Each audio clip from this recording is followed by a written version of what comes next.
Today I'm at one of the UK's most spectacular wildlife events. I'm at a place called Donanook on the Lincolnshire coastline, and I'm here to see the grey seal pups. There's ample parking here, going for about 50 cars, and I put the what three words on the screen now. And the beauty about this place is you can get super close. So it is actually a nature reserve run by Lincolnshire Wildlife Trust, and they keep an eye on the seals and make sure all the visitors behave. Also a nice little snack bar just outside the car park entrance.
So every November you get the female grey seals, the cows, hauling themselves up onto the beach to give birth.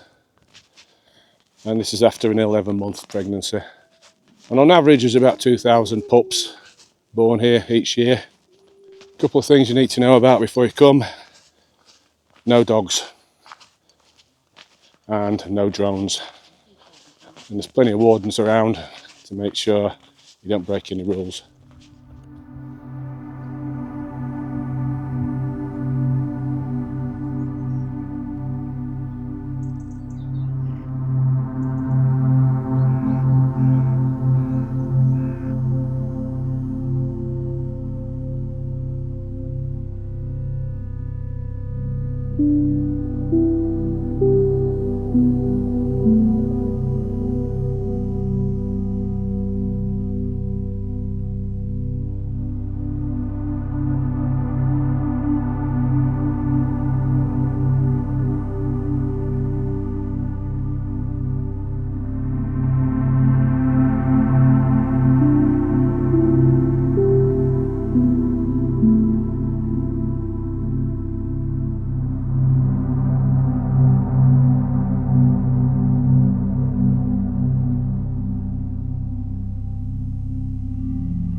Hello, little one.